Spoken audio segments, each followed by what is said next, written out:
আমাদের মানুষ হিসেবে মানুষের প্রতিবাদ জানানোর জন্য আমরা মানুষ হিসেবে আজকে অনেক লজ্জিত। কারণ পরিচালনা করতে না পারেন আপনাকে আমরা সারাদিনে হুঁশিয়ার দিচ্ছি, আপনি পদত্যাগ করে যেখান থেকে এসেছিলেন সেখানে চলে যান।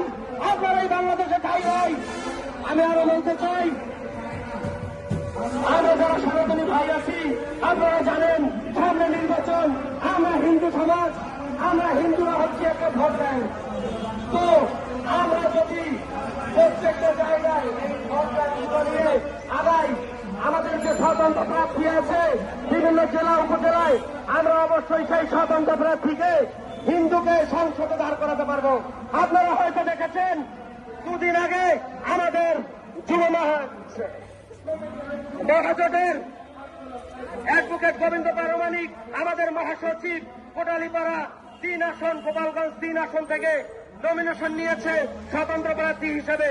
তো আমরা বলবো সারা বাংলাদেশের সনাতনীকে যেখানে যত লোক আছে, আমাদের কোটালীপাড়ায়, আমাদের গোপালগঞ্জে যত আত্মীয় স্বজন আছে সবাইকে বলে দিবেন আমাদের গোবিন্দদাকে যেন স্বতন্ত্র প্রার্থীকে যেন তারা ভোট দেয় এবং আমাদের গোবিন্দদাকে যেন সংসদে বসায় এবং তিনি যেন অবশ্যই আমাদের কথা বলতে পারে সংসদে।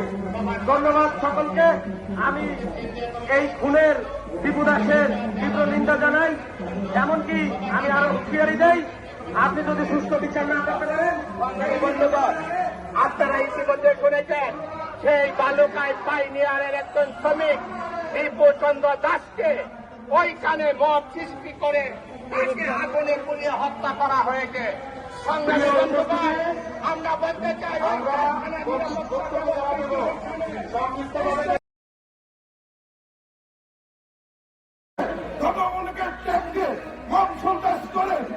আমাদেরকে মারা হচ্ছে, সারা বিশ্ব দেখেছে।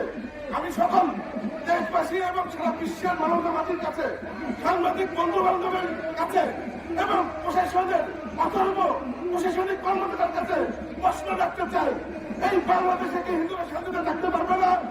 আপনাকে হিন্দুরা শান্তিতে থাকতে দিবেন না, নাকি আমরা দেশ থেকে কোথাও চলে যাবো?